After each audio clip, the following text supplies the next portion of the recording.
We welcome Eagles fans everywhere to our continuing coverage of the Philadelphia Eagles 2020 training camp here at the NovaCare Complex. It's presented by Independence Blue Cross. Good morning, everyone, as we take a look at the weight room pulling out to the practice field here at the NovaCare Complex. I'm Eagles insider Dave Spadaro, along with Fran Duffy. Good morning, Fran. Morning, Dave. Beautiful, beautiful day. And it's not just a day, it's Wednesday. So we're going to focus a little bit here on number 11, Carson Wentz, who's getting some reps in there, full pads today with center Jason Kelce. An absolutely perfect morning. I'm fired up as can be. I want to see some good football today, Fran. Yesterday, no pads, no real action. I want to see something here. Yeah, it was basically a walkthrough yesterday for sure. Yeah. As we bring a little bit of these first 20 or 30 minutes of practice to all of you. A couple of roster moves to get everyone caught up with, and we'll talk about the implications of those moves. The Eagles placing on the reserve injured list tight end Josh Perkins. We'll talk about what that means for the tight end group. And the Eagles releasing undrafted rookie Dante Olson. The Eagles adding cornerback Trevor Williams, who has been a veteran, a starter with the Chargers for a couple of seasons, was with the Eagles on a reserve contract in January, was released in the spring, and now he is back. Had a knee injury with the Chargers back then in San Diego, so his career has taken a tough turn. And then the Eagles also bringing back another former player, defensive tackle T.Y. McGill, who in 2018 was active for 2 games here and has also played quite a bit of football in the NFL, Fran. Yeah, just looking at those two guys, the two additions, guys that the players and coaches are familiar with. So you know what you're getting at this late stage of training camp as the team gears up for week 1. Trevor Williams was a little bit of a surprise for a lot of people in the media. He's a local kid, Penn State grad, signed with the Chargers as an undrafted free agent a few years ago. He actually played, Dave, in that Super Bowl season when the Eagles went down and played the Chargers. He actually had a pretty nice game that day. Had a few pass breakups, had like 7 or 8 tackles. Long kids, got some speed, so we'll see what he can do here. I remember him having some bounce inside. I remember, he's got some, Eagles have something here, man. But then it just doesn't. It doesn't always work out the way you want it to work out, and that's kind of the theme of this NFL in 2020 with the COVID, with the shortened training camp. As head coach Doug Peterson said this morning, you've got to be ready for everything. Hey, you notice that we've got a bunch of different camera angles here, and if you like to have the control yourself, all you have to do is download the Philadelphia app, the official mobile app. You can have all of these individual camera feeds in the palm of your hands. You can control the flow of what you see this morning. We are coming to you live here from the NovaCare Complex. If you're just joining us, Eagles insider Dave Spadaro along with Fran Duffy. Our continuing coverage of 2020 Eagles training camp presented by Independence Blue Cross. We are having a blast doing this. We've gotten some great feedback from all of you, so thank you very much for tuning in. We miss you here at the NovaCare Complex. We miss your energy. Jason Kelce with the belly look today. But let's talk a little bit about Carson Wentz, Fran, and what we have seen from Carson in this training camp. Number one, he's got some weapons to work with. He seems to be throwing with confidence, Fran, to those weapons. That's actually been the one thing that has stood out most to me is that usually when you see young receivers or new receivers entering into an offense with the quarterback, it takes a little bit of time for that chemistry to create itself. And to me, one of the things we've seen with Carson is he's willing to trust Jalen Reagor, John Hightower, Quez Watkins, these young receivers. He's letting them go make plays. And while we haven't seen deep balls over and over and over again in practice, we're seeing him throw with anticipation to those guys along the sideline, get the ball out early, let them go make plays. We've seen it in one-on-ones, we've seen it in team period. It's been really good to see him have that level of trust with these young guys so early. That's a great shot. The center and his quarterback all smiles. Kelce with the innie belly, I would say. That's outstanding. I feel like every day I have to make a commentary on Jason Kelce's physique or his fashion. I don't know. Let me throw a couple of stats at you, friend. You tell me what you think is the most impressive statistic for Carson Wentz now in his 5th year. All right. Highest passer rating, 3rd and 4th down. He's 2nd in the NFL since 2017. Red zone since 2017. 2nd in the NFL. Passing touchdowns per game, 3rd in the NFL. Most passing touchdowns, 5th in the NFL since 2019. which of those four statistics means the most to you? I would say it's between third down and red zone because those are two of the most important areas of situational football. If you think back to 2017, Dave, and how good we were on third down. The Eagles' offense was just so remarkable on third down. And I remember there was a stat. It was mid-season. It was maybe after that Cardinals game where they blew the doors off Arizona, and the Eagles in third and long, third and like 8+, okay? So third and 8, third and 9, third and 10, so on and so forth, had a better completion percentage than most teams in third down, period. Yeah. They were just converting at such a high rate, and that obviously had to do with the scheme, but also the execution from Carson Wentz and those pass catchers as well. The Eagles' offensive line I do not see Lane Johnson anywhere. So we've got Andre Dillard back on the field in full pads. That's a good sign. Yep. Doug Peterson talking about him this morning, saying that he's pleased with the progress that Dillard has made. But let's be honest here. There are going to be growing pains. He just doesn't have that much experience yet. I mean, he had 4 starts last year, 3 at left tackle. There is some work to do for number 77. I mean, I can tell you, I do my Eagle Eye in the Sky columns, the breakdowns that you'll find on PhiladelphiaEagles.com and the Eagles mobile app on days after games.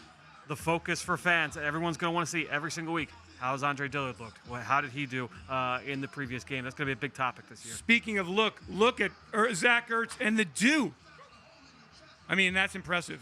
That's a pandemic hairstyle. It's a discovery for Zach Ertz, who said, I'm just going to let this thing grow and see how long it can go, and I'm going to keep it.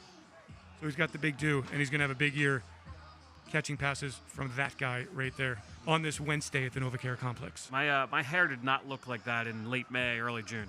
My hair did not look like that in late 1998. I mean, come on. But it did look like that when I had the little soft perm in my high school years. Westchester Henderson High School, class of '83. I did have I was working the soft perm little wave. Fran, you know what that is? Was that did you have to do a lot of stuff every day, like when you woke up to? No, it was my girlfriend at the time. Her sister was a hairdresser, and I was like, yeah, sure. What the things we do, and I woke up. I had my hair parted in the middle. I woke up, feathered the hair back, put the Izod shirt on, and let's go to school, baby. See, I was more of the Carson Wentz look. I was just like, hey, look, I want to wake up in the morning and do as little as possible before I have to get the day started. And then I would get to school, and in my senior year, my first broadcasting gig was morning announcements for the Westchester Henderson High School. Fantastic job. I recommend for all young aspiring broadcasters, when we are all back to normal, go to your school and say, can I read the morning announcements? You get used to hearing your voice, tempo. Nobody wants to hear that. We're here talking Philadelphia Eagles football at this continuing training camp coverage here, presented by Independence Blue Cross. The Eagles Insider Podcast, which drops today, will feature a one-on-one with Fran, one of the young guys who has played very well in this camp, and that's Elijah Holyfield. We're also going to talk to Merrill Reese, who has the definitive plans for his broadcast station in 2020. You do not want to miss the Eagles Insider Podcast, which you should subscribe to if you haven't. Shame on you. Available where everybody gets their podcasts. We're looking at number 18, first-round draft pick, Jalen Reagor. This is punt return, kickoff return work for the special teams. Honestly, it was one of the big things that I was following yesterday during that walkthrough. Was just looking at the special teams and trying to get a sense of who's working where, what does the depth chart look like, who are the young players that seem to have earned the trust from the coaching staff in that phase of the game. We know how important that is for guys making the final 53, and then who's going to be active on game days. Your presence on special teams, extremely, extremely important. Sure is. And I think the Eagles in good position with the entire operation coming back to win the field position battle early in the season. I think that everything is so unpredictable when the regular season begins at Washington. But having those 3 guys back, I think that's Lovato on the left. Oh, no, it's Nate Gary. Okay. Yep. But having Jake and having Cameron back, I mean, you can win a football game with a big play on special teams. And without the ability to, think about it. The first kickoff and the first punt, that will be the first time all year that the Eagles, and I imagine most teams, will go live in the kick game. Yeah. We saw Nate Gary there in that shot. Dave, correct me if I'm wrong. he didn't make the team out of his first training camp as a rookie, right? But he earned his way, played on the practice squad, earned his way onto the team with his special teams play, and then became a key player on defense a year ago, and now is going to be a 3-down player for this defense this year. So you talk about guys having to earn jobs, earn their keep until they're ready to play offense or defense. Nate Gary, a great example of that. And there he is, Slay. It's like Bane. He's the new one-name defender. Big play, Slay or Slay. We see Trevor Williams wearing number 41, the cornerback position. I wondered what it would be like. Jordan Mailata clearly not practicing today. There's a young man who really needs to be on the field as much as possible to get every single rep. So hopefully he'll be back very soon. And let's just hear what these guys got going on.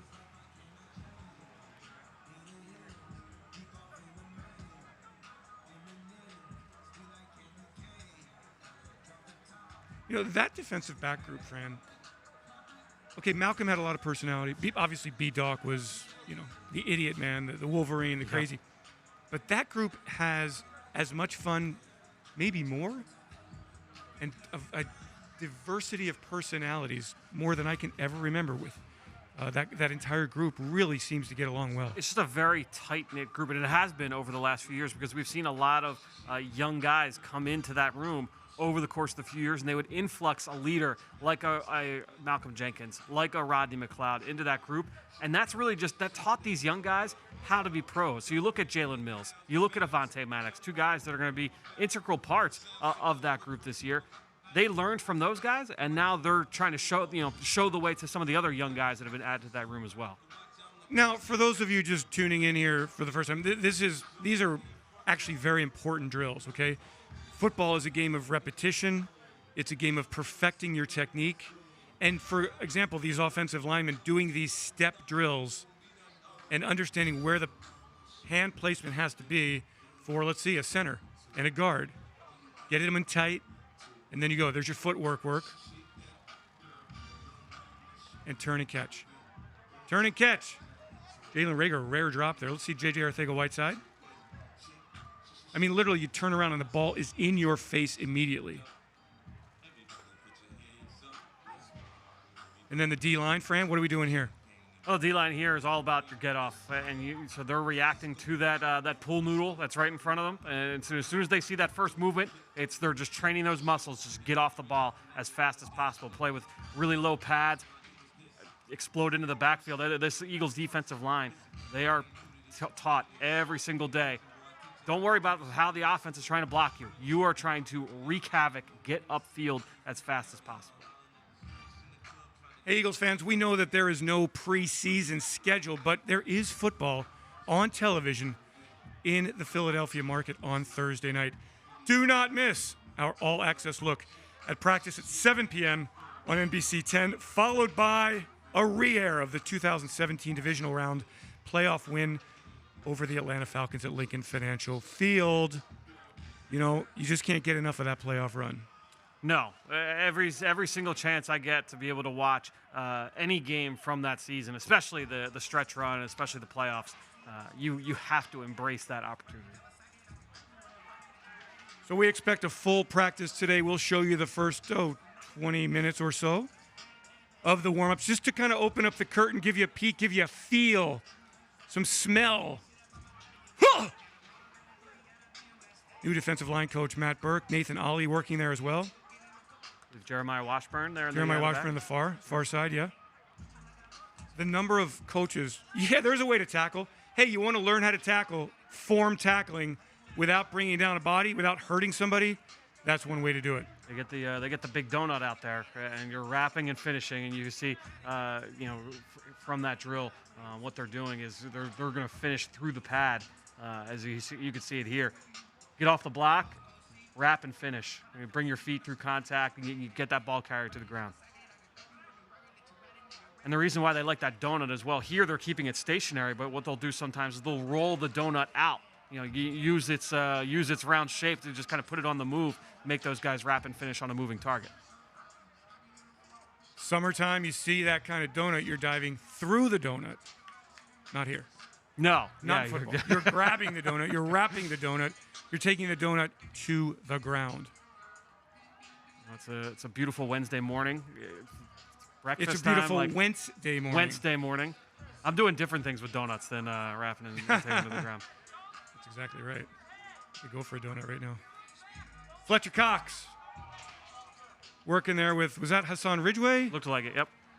Still have not seen Javon Hargrave on the football field in this training camp with that upper body injury. So we are, look, we're only 2.5 weeks away from the opener. Let's get him on the field. We got Nate Sudfeld here. We got Jalen Hurts here. Jalen Hurts on the near side. Sudfeld up until he has all this a touchdown. That's actually not a very good Merrill Reese. It was okay. You've done better. I've heard better from you. I work on my Merrill Reese. For years and years, I've always greeted him with a, "Hi, Merrill." And he greets me with a, "Hi, Dave." Yep. There you go. What do we got here, Fran? And so they're really just working on their flexibility here. You want those defensive linemen. I mentioned they're trying to get into the backfield, but as soon as you get back there, now you've got to find the football. And if you're going to find the football, you've got to be able to stick your foot in the ground, be flexible, turn the corner, and get home.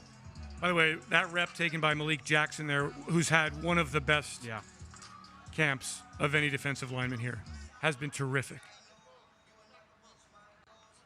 He's been outstanding to me. That's what makes the injury to Hargrave a little bit more palatable because Malik Jackson has looked so good, and Hargrave is a great player as well.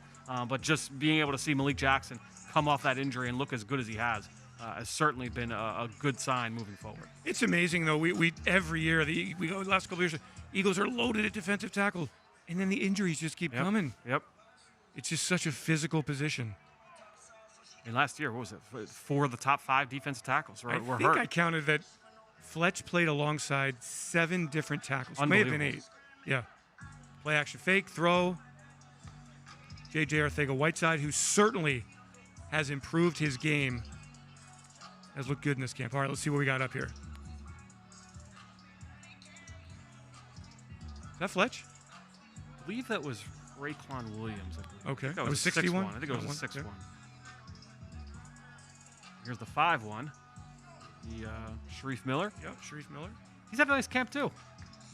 He has come on. A lot of competition at defensive end, though. Yep. I don't think anything is a given as far as roster spots, playing time. And again, in 2020, you better have a darn good practice squad and a reserve list after that. And I think that's why the Eagles bring in some of these players, just to get a sense of what they can do in the scheme in case they need them during the course of the year. Keep in mind, for everybody at home, Casey Toohill. Yeah, Casey Toohill, the 7th-round pick. Usually, the Eagles are at 90-man rosters right now. Obviously, with the protocols in place, only at 80-man roster for all 32 teams in the NFL. So that bottom of the roster that you typically would be churning over almost on a daily basis or semi-daily basis, you're not going to do that as much because you've got, you already had to cut 10 guys going into training camp. So a little bit different in terms of the roster fluctuation this year. And Fran, the good news is that not only with the Eagles, but throughout the NFL, players on the COVID reserve list, none. Yeah. So this is a very positive development. Camp will break September 5th when the rosters are cut down. Players will go back to their homes, wherever they're going to live. They will have to remain disciplined when they're away from their facilities. Every person of every organization, the 53 in the roster, but also the coaches, the essential staff. Everybody's got to do their part to keep each other safe, and then keep the opposing team safe, because that obviously prevents spread as well. Well, guys, we're going to wrap it up here. Make sure you take part today, the Eagle Eye in the Sky podcast with Fran and Chris and Ben. Yep, it'll be a lot of fun. We'll detail what practice is happening here at the NovaCare Complex. Our continuing coverage of Eagles Training Camp 2020 presented by Independence Blue Cross continues on Thursday at 10:30. We thank all of you for joining us here at the NovaCare Complex on this great Wednesday. Thanks, everyone. Have yourselves a great Eagles day, and fly, Eagles, fly.